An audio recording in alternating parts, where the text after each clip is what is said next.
m'excuse. Merci infiniment, Dr Safi, pour votre présentation riche. Merci infiniment. Et je cède la parole directement à notre ami professeur Mouddin Ben Yahya.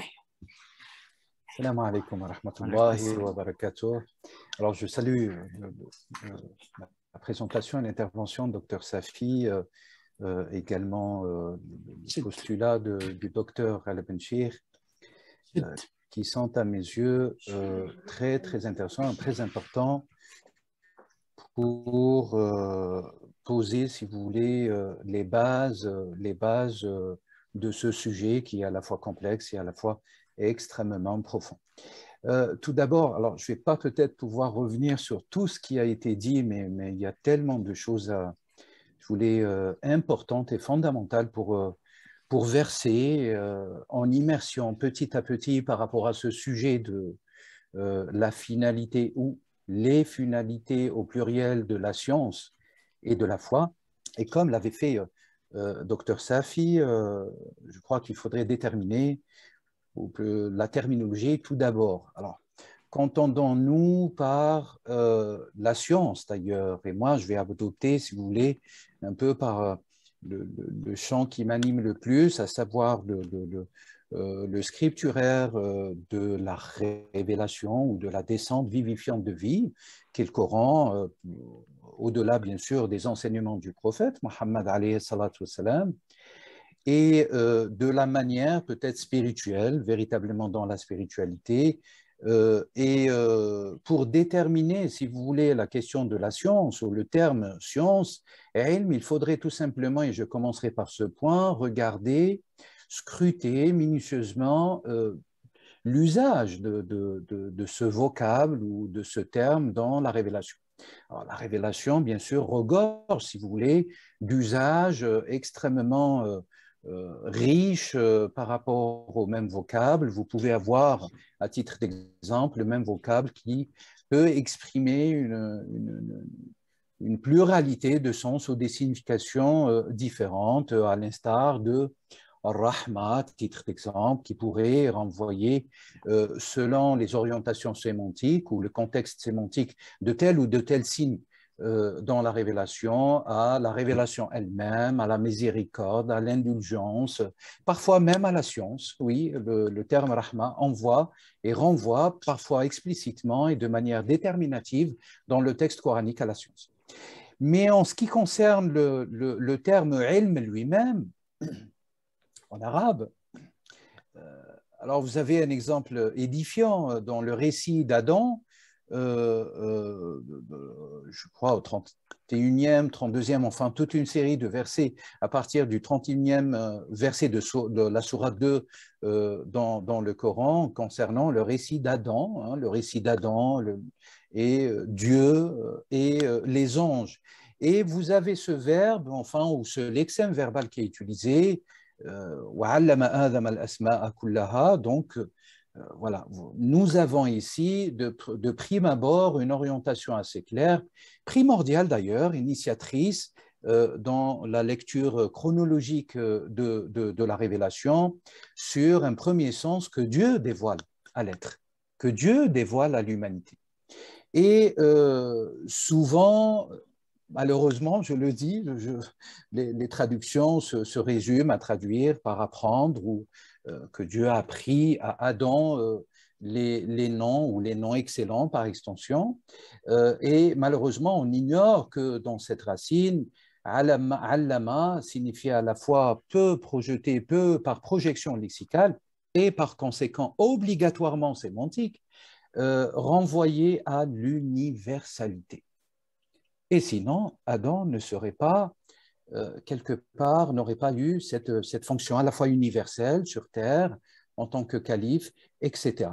Donc, Allama a cette double vocation sémantique à la fois, ou double finalité sémantique à la fois de l'apprentissage, l'enseignement, l'instruction par lui, et non pas par les hommes. Et ça, c'est très important de le souligner, l'instruction par Dieu directement, son intervention dans notre monde, autrement dit, tel qu'il a été explicité auparavant dans le microcosme, chez l'être humain lui-même, et à la fois cette vocation universaliste ou cette vocation mondiale chez Adam. Alors bien sûr, ici, dans le cas d'Adam, vous avez une instruction universelle des noms excellents de Dieu, qui eux-mêmes nécessitent bien sûr une analyse rigoureuse et très profonde et qui nous renvoie en réalité à une racine qui porte aussi le sens de l'élévation. L'asma min as-sumu,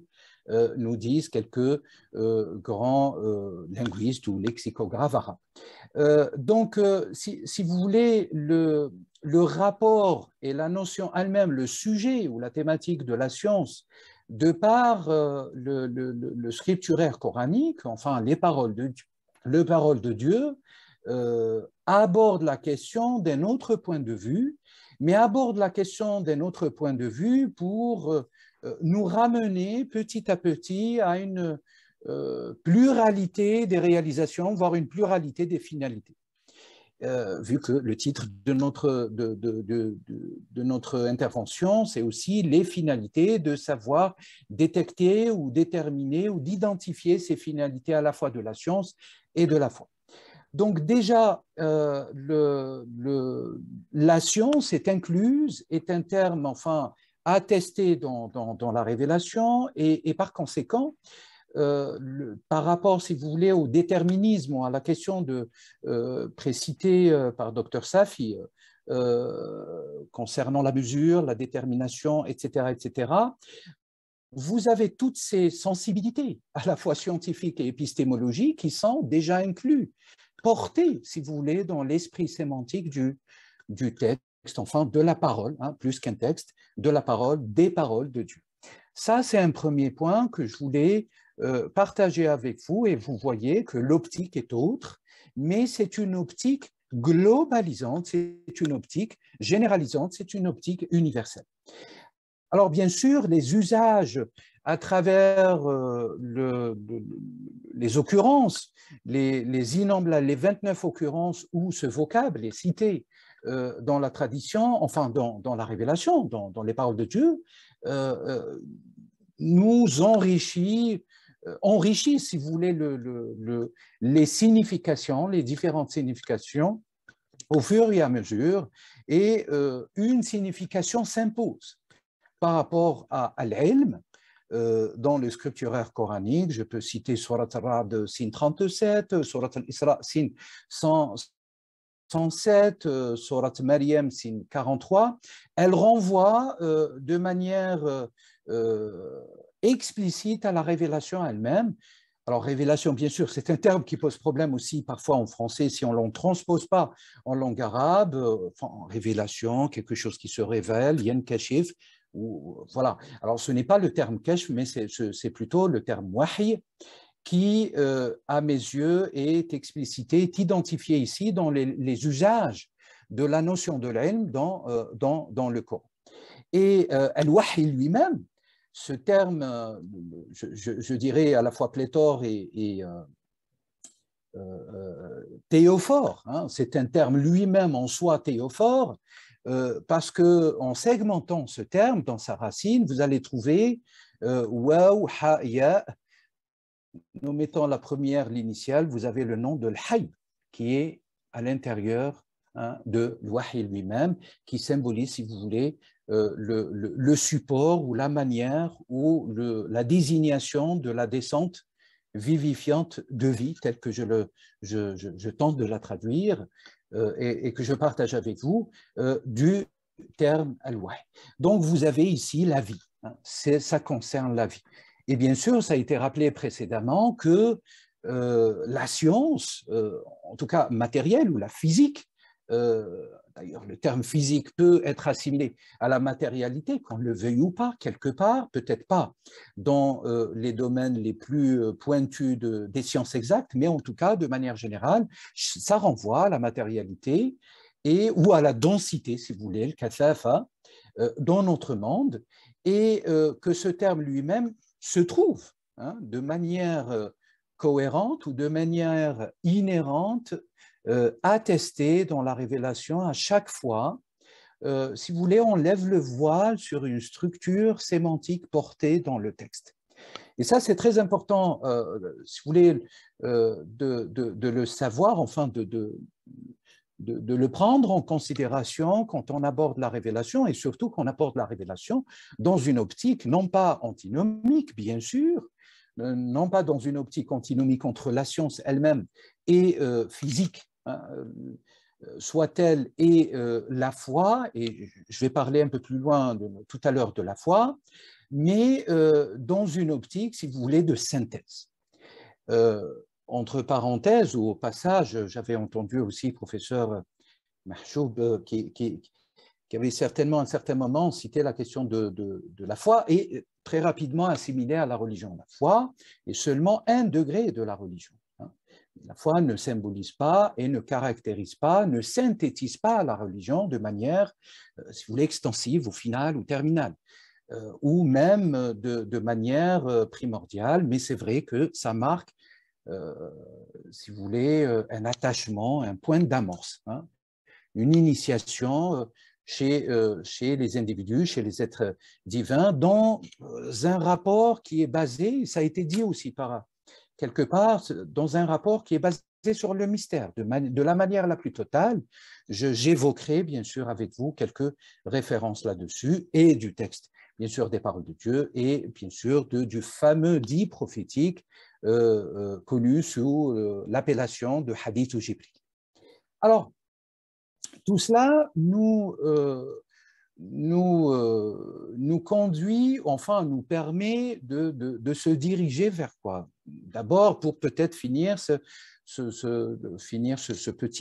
petite section concernant la science dans le Coran et ces différentes optiques, hein, des optiques existentielles, des optiques épistémologiques, des optiques qui intègrent aussi tous les efforts et toutes les découvertes scientifiques. Le Coran lui-même, en tout cas les paroles de Dieu, n'exclut pas qu'il y ait des découvertes. D'ailleurs, pourquoi nous avons des signes? La question des signes a été posée de manière, et il faudrait la poser cette question de manière frontale, de manière philosophique, de manière humaine, de manière même intellectuelle, rationnelle. Et le docteur Al-Benchir avait rappelé toutes les belles discussions, en tout cas les grandes questions qui ont animé les grands philosophes de la tradition à la fois musulmane, occidentale, de la tradition intellectuelle humaine de manière générale. Donc, si vous voulez, et c'est ça ce qu'il faudrait à mes yeux, et à mon humble avis à intégrer, c'est que la notion de la science ne vise pas du tout une seule fonction ou une seule détermination, une seule finalité elle-même, qu'elle soit physique ou métaphysique. Et le terme métaphysique, il est très important. Il fut aussi cité tout à l'heure, et c'est très important, c'est une base, d'ailleurs c'est une vérité historique, plusieurs débats, Avicenne, enfin Al-Ghazali, etc., etc. Mais vous avez, si vous voulez, à mon humble avis, un exemple illustre, un méga exemple, si vous me permettez l'expression, qui est la rencontre d'Ibn Arabi lui-même, ce grand mystique, ce grand savant, ce grand héritier de Mohammed alayhi salatu wassalam, ce grand théologien aussi, et sa propre rencontre avec Ibn Rushd, hein, à Averroès, à Cordoue. Je vous renvoie bien sûr à la biographie exceptionnelle de Claude Ada concernant Ibn Arabi, et qui relate aussi cet épisode. Et cet épisode, c'est que le grand philosophe Averroès se trouvait ébahi devant le jeune Ibn Arabi, très très jeune, hein, très très jeune. La tradition, enfin la géographie, la biographie nous relate, un jouvenceau, si je reprends les termes de Chodkiewicz, qui voilà, viendrait confirmer et infirmer. On retrouve cette notion qui a été présentée aussi, si vous voulez, dans la physique quantique, de cet apophatisme qui est lui-même dans la shahada. Ashhadu an la ilaha illallah hein, dans la shahada elle-même, si vous voulez, dans la profession de foi des croyants, enfin, en tout cas, c'est chez toute personne qui scelle foi, vous avez cette antinomie, en tout cas ces deux polarités, polarité positive ou polarité d'affirmation et polarité d'infirmation. Et tout cela reste dans un cadre, si vous voulez, de la descente vivifiante de vie dans la révélation, pour utiliser un terme beaucoup plus courant, de manière intégrative, tout est intégré, et la visée, elle est tout le temps globalisante, totalisante, universelle. Alors, pour faire le pont peut-être avec le deuxième volet concernant les finalités en tout cas le terme de l'iman, la foi qu'on traduit par la foi, et malencontreusement, parfois on va retraduire par la croyance, et qui poserait problème parce que la croyance renvoie à l'i'tiqad et non pas à l'iman. Et bien sûr, la racine a tout un champ sémantique, hein, a tout un champ sémantique, et laisser même eux-mêmes ne nous laisse pas, si vous voulez, éperdus devant des significations aléatoires quand on transpose d'une langue à l'autre, notamment la langue française et la langue arabe. Donc, pour l'iman, alors l'iman, vous allez trouver, si vous voulez, le segment ou le syntagme Ya ayyuha alladhina amanu qui se répète à longueur, enfin à longueur, si vous voulez, de manière innombrable dans les paroles de Dieu, et qui exprime alladhina amanu, hein, construit un petit peu sur le passif pour ceux qui connaissent très très bien la langue arabe, et qui nous exprime en réalité une notion, une paraphrase rendue, si vous voulez, tous ceux ou toutes celles qui scellent ou qui ont scellé la foi. Hein, et non pas Ya ayyuhal mu'minun qui est totalement différente. Hein.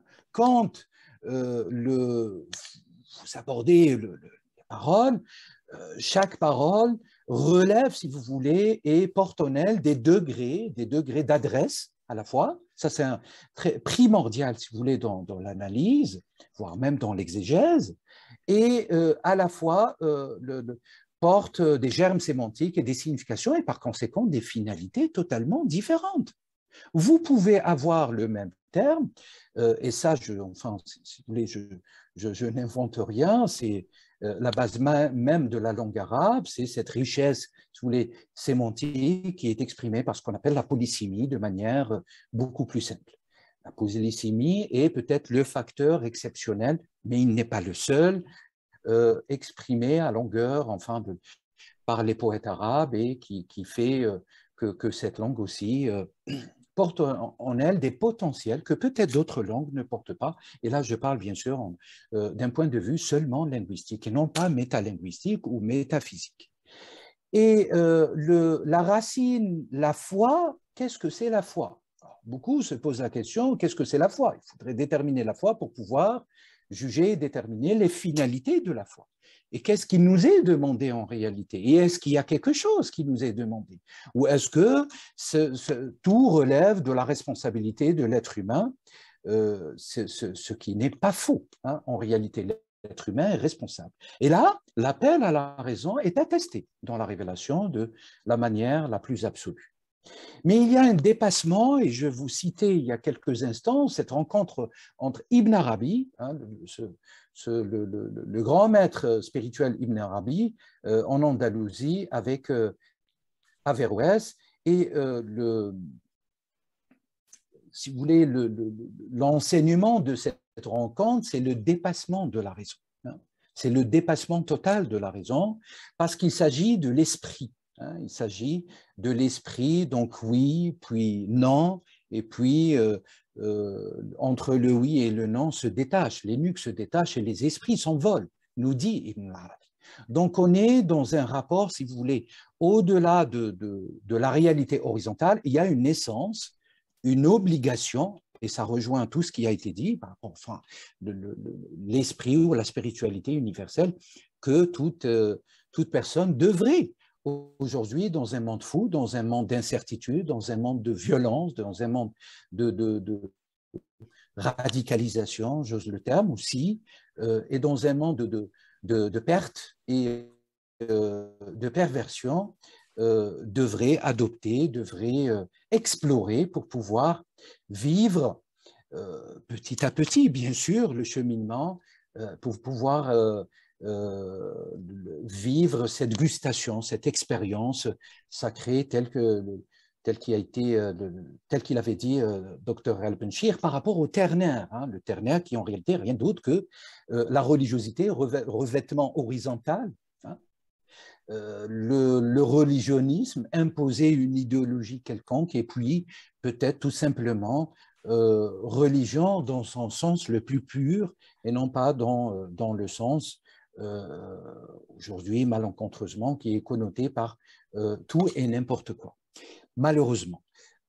Et ce ternaire, il est fondamental parce qu'il renvoie à un autre ternaire, le ternaire adamique, bien sûr, et avec Ève, hein, le ternaire adamique avec Ève, ou le ternaire de l'homme primordial, ou l'homme parfait, enfin cette idée je vous renvoie là-dessus à l'article de Michel Valson, à titre d'exemple, enfin, bien sûr, sur un plan beaucoup plus symbolique et beaucoup plus spirituel.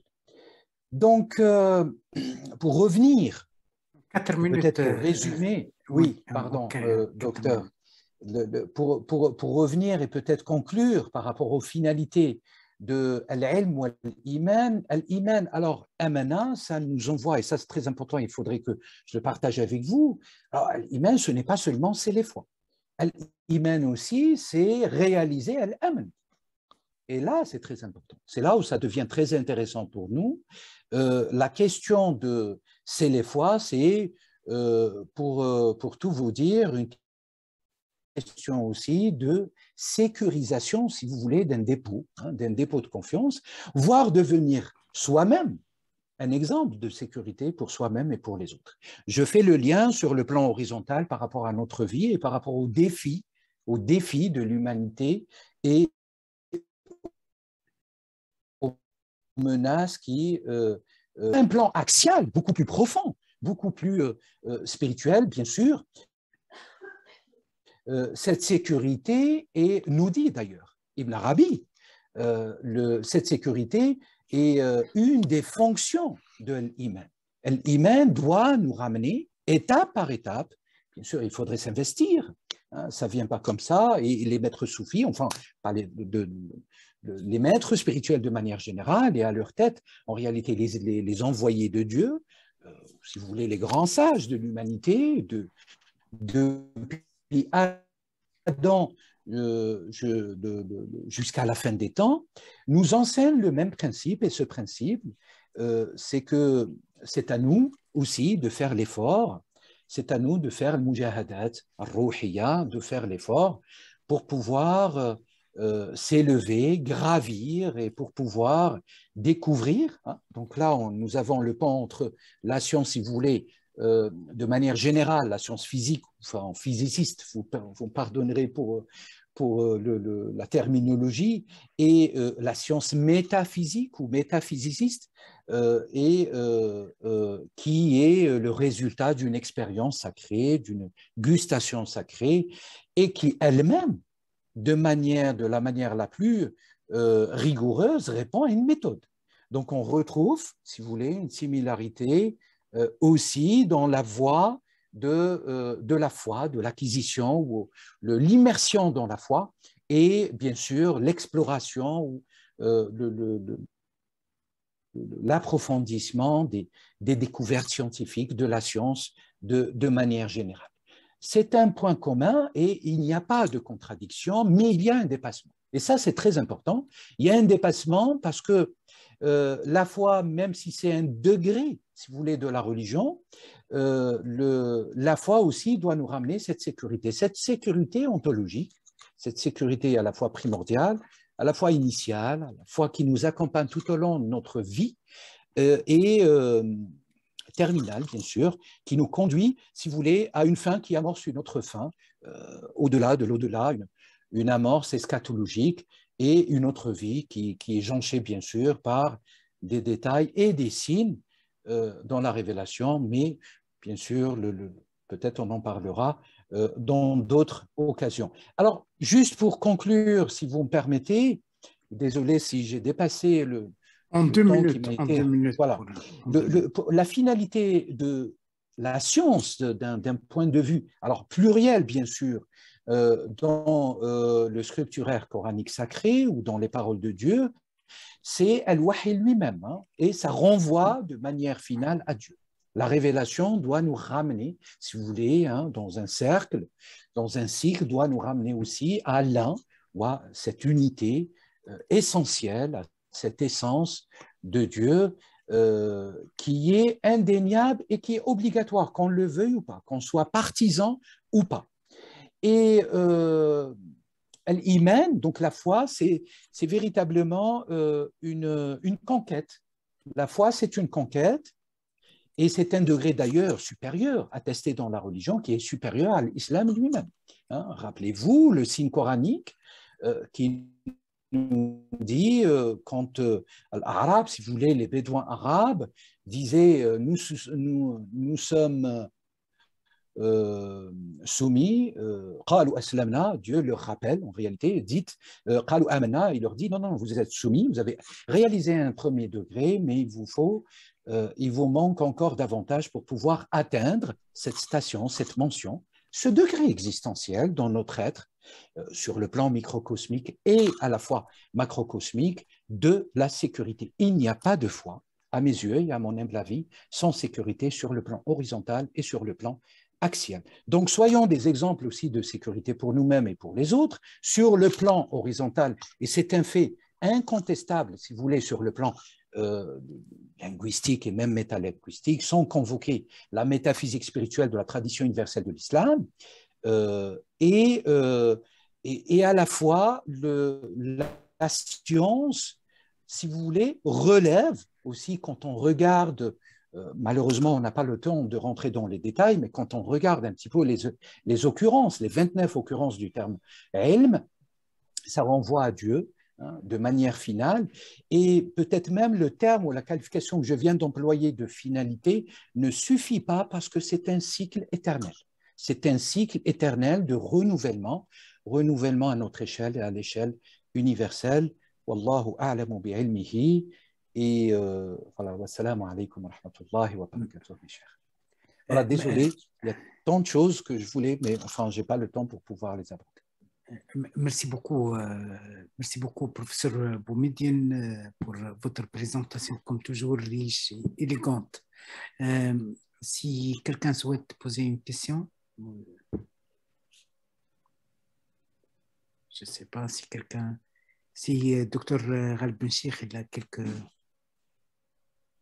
Non, merci de m'avoir donné la parole. C'est pour vous dire que je vous ai suivi avec beaucoup d'intérêt. C'était rafraîchissant. C'est bien ce genre d'initiative. Certes, il faudra davantage de temps pour permettre aux intervenants d'aller jusqu'au bout de leur présentation. Là, nous n'avions eu que la 4e de couverture. L'ouvrage est à lire plus tard. Vous pouvez toujours compter sur le soutien indéfectible de la Fondation parce que ça entre exactement dans sa vocation. Et moi-même, j'ai essayé de vous suivre jusqu'au bout. Et là, je vous demande pardon parce que je dois vous quitter. Merci beaucoup. Je suis ravi d'avoir pu écouter les 2 interventions. Je voudrais vous dire mon amitié, mon respect et la joie de vous revoir. Allez, j'utilise le mot affreux qu'on a appris depuis quelques mois maintenant en présentiel. Et aujourd'hui, ce n'est qu'un avant-goût. Merci beaucoup. Encore une fois, avec toute mon amitié. Merci beaucoup, Dr Ghalbenchikh. Tout l'honneur pour nous. Merci infiniment. Au revoir. Au revoir. Si quelqu'un souhaite poser une question à nos intervenants. Oui, Frédéric. Oui, notre ami Frédéric. Bonjour à tous et à toutes. Moi, j'aime beaucoup ce qui parle de la relativité finalement du monde quantique, parce que j'ai lu quand même tous les livres des frères Bogdanov, mais il y a quand même une question intéressante dans la spiritualité au niveau du quantique. Pour Madame Inès Safi, salam alaikum, vous disiez qu'il peut y avoir que 2 positions possibles, ou c'est bleu ou c'était rouge, d'après ce que vous me disiez sur la chose. Mais pourtant, l'islam, dans la spiritualité, dit qu'il y a un juste milieu. Est-ce que dans le monde quantique, il peut-il avoir ce juste milieu-là? On peut, dans la spiritualité, dans le matérialisme, regardez, prenez l'histoire de Durkheim qui va au soleil levant, au soleil couchant, et vous avez un monde intermédiaire où des gens demandent une certaine protection de la part de Durkheim. Est-ce que justement, dans ce monde quantique, il n'y aurait pas-il une troisième position intermédiaire? Parce que, pourquoi il n'aurait que rouge et que bleu dans le monde quantique? Pourquoi? Justement, est-ce que vous m'entendez là? Oui. D'accord. Non, justement, c'est pas du tout binaire. C'est ça qui est intéressant, contrairement justement à notre tendance à vouloir toujours avoir une vie. On a envie toujours de dire que c'est vrai, c'est faux, est-ce que c'est rouge, est-ce que c'est bleu. Là, on est plutôt amené à dire qu'on ne sait même pas ce que c'est avant la mesure. C'est juste parce que notre mesure à nous avons l'habitude d'attribuer des propriétés aux choses. Donc, nos instruments de mesure sont faits en sorte qu'ils puissent aller tester ces propriétés. C'est comme un appareil photo. Nous avons besoin d'une photo, prendre une photo. Et c'est seulement quand cette entité quantique interagit avec notre instrument de mesure que la propriété, qu'en quelque sorte, on l'oblige à choisir une propriété. Mais tant qu'on ne l'a pas mesuré, on ne sait pas ce qu'il y a. On ne peut même pas parler de troisième position puisqu'on ne sait pas ce qu'il y a. Et évidemment, ça n'a pas plu à l'époque, ça n'avait pas plu à Einstein, c'est pour ça qu'il a contesté, il a dit que la physique quantique était incomplète, qu'il y avait des paramètres, qu'on appelle les variables cachées, c'est-à-dire des paramètres qui déterminent ce choix-là, qui font que cette propriété était bien là, mais que c'est notre ignorance qui ne nous permet pas de savoir ce que c'est. C'est comme un sac de billes avec une moitié de billes rouges, une moitié de billes vertes, et si on tire au hasard, effectivement, on ne sait pas sur quelle bille on va tomber. Mais là, ce n'est pas du tout le même type de hasard, ce n'est pas du tout le lancement de dés, c'est un hasard fondamental. En fait, il y a un livre que je vous conseille beaucoup de Nicolas Gisin sur le vrai hasard. Et en fait, la contestation d'Einstein avec ses collègues, dans un article très connu qu'on appelle EPR pour les... bon, je ne vais pas donner de détails, a été finalement... Il y a eu donc un physicien génial qui a proposé, qui est John Bell, qui a proposé un test, donc c'est une expérience d'esprit, qui permettrait de trancher contre ou pour Einstein. Et ce test, il est vraiment, en fait, il permet de savoir si cette propriété existe ou pas avant la mesure. En fait, c'est une sorte d'aller sonder sans vraiment lever le voile, en quelque sorte, si Einstein a tort ou pas. Et l'expérience a été faite par un de mes professeurs, Alain Aspect, donc bien plus tard, parce qu'au début, elle n'intéressait pas tellement la question, elle n'intéressait pas les physiciens, qui étaient bien occupés à profiter de la physique quantique et ses avancées. Et donc, effectivement, Einstein avait tort. Et donc, il n'y a pas de propriété avant la mesure. Sauf si, évidemment, on adopte une interprétation réaliste, mais qui va introduire une sorte de non-localité, c'est-à-dire de non-séparabilité plutôt, qui est complètement aussi d'ordre métaphysique, en fait. Voilà. Excusez-moi, mais tout dépend, ça dépend comment le regard est mis sur, par exemple, sur cette matière. Est-ce que le regard, on peut parler justement de la croyance, est-ce que le regard d'un croyant et le regard d'un non-croyant peut faire la différence justement sur cette histoire de quantique? Alors, je dirais que, par exemple, Einstein était croyant et en même temps, il pensait que la Lune ne devait pas, quand il la regarde, elle ne va pas changer d'aspect, qu'elle était comme elle était au moment où il la regarde et que la science est capable de donner une image, encore une fois, comme un appareil photo du monde.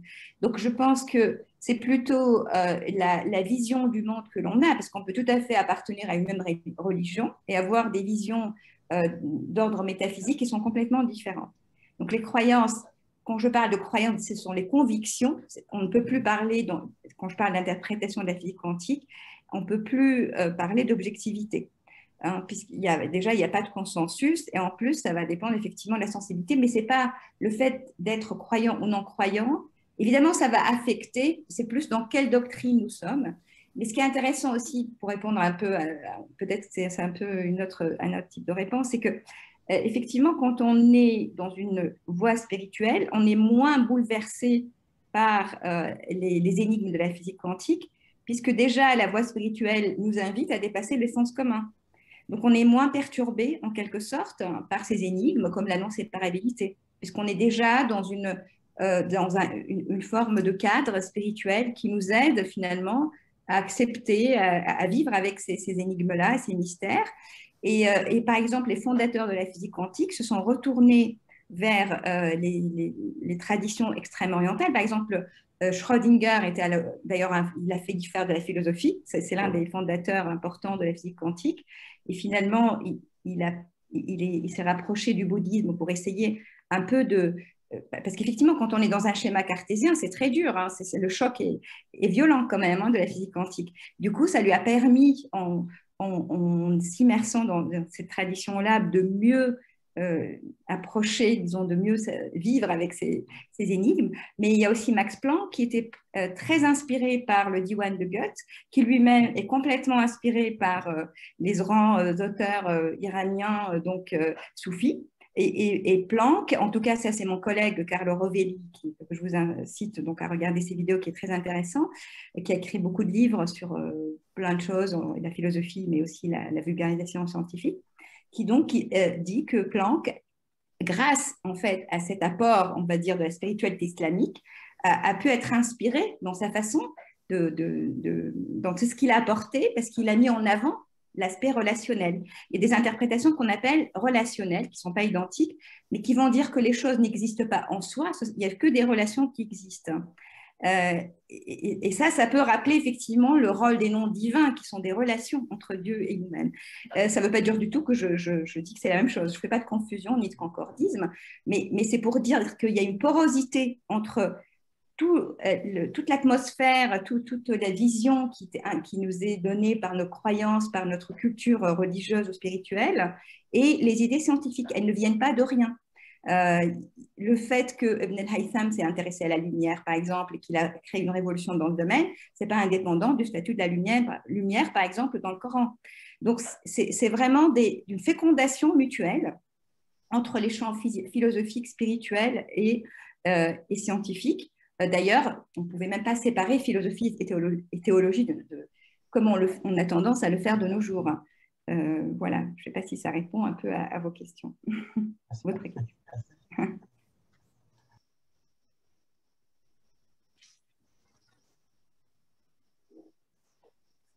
Pour monsieur Boumedienne, l'histoire de Dur Khaimnam, justement, l'histoire de ce peuple qui demande une protection, parce qu'on voit qu'il a un voyage un peu spirituel sur la voie, et qu'il voit un peuple où le soleil se couche. On peut parler ici quand même de métaphysique. Un peuple d'un autre côté où le soleil se lève, où ils n'ont pas de protection, puis un peuple intermédiaire où il lui demande une protection, et il leur demande quand même d'apporter des blocs de fer, il leur demande de souffler un feu, et en plus de rajouter du cuivre là-dessus. Dans la métaphysique, quel est le rapport dans la science et la foi ici? Alors, je n'ai pas réfléchi à ce verset particulier. Moi, ce que je... Votre question, c'est pour madame... pour les deux. Hein, mais peut-être que je vais laisser la parole, là, du coup. Oui, monsieur Benahi, professeur Benahi. Alors, merci beaucoup. Enfin, si vous voulez, ça relève de l'exégèse. Vous avez des exégèses concernant ce passage coranique dans Sourate 18, Sourate la caverne, vous avez des récits traditionnels qui nous renvoient à un peuple à l'extrême orient, un peuple à l'extrême occident, et puis un peuple intermédiaire qui se trouve, si vous voulez, géographiquement entre les deux. Si vous voulez, pour moi, toute la question alors sans rentrer dans les considérations, si vous voulez, ou l'état de l'exégèse de manière générale, et s'il ne faudrait pas peut-être ici aborder plutôt ta'wil que tafsir, avec un distinguo notable et clair. Alors, tafsir, si vous voulez, c'est ce commentaire, juste pour rappel, historique, historiographique aussi, géographique aussi, relayé par les historiens, et notamment les savants musulmans, tels quels, et voilà, qui illuminait lui-même le texte. Hein. C'est un commentaire, si vous voulez, des paroles de Dieu.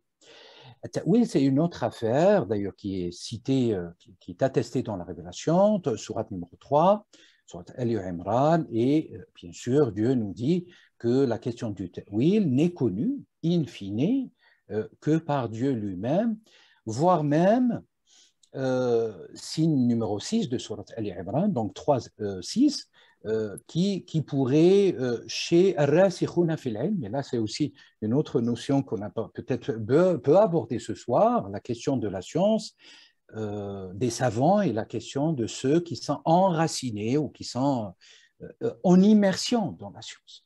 Et on voit très très bien que déjà que cette même désignation de Ar-Rasikhuna fil ilm, l'immersion dans la science, bien sûr, l'ilm ilahi qui renvoie à al-wahi de manière générale et par conséquent toutes les sciences possibles et compossibles sur Terre, toutes les sciences sans exception, ça relève d'une métaphysique. Si vous voulez, ça relève d'un autre degré. Pour revenir à Dhul-Qarnayn, enfin, qui est assimilé à Alexandre le Grand, peut-être, enfin, selon des traditions, ici, la question est une question de ta'wil.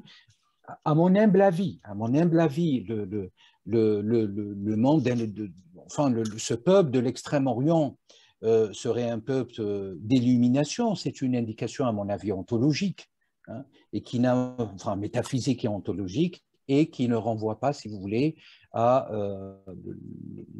la finalité de ce peuple, de cet exemple qui est cité dans la sourate 18, est une finalité elle-même, si vous voulez, d'axialité spirituelle.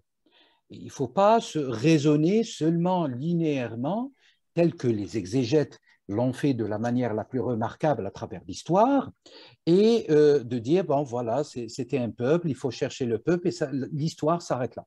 Non, il y a des considérations, à mon humble avis, et des enseignements à tirer sur le plan axial, de notre relation, nous-mêmes, avec enfin, l'absolu, avec Dieu, avec ce qui est supérieur à nous.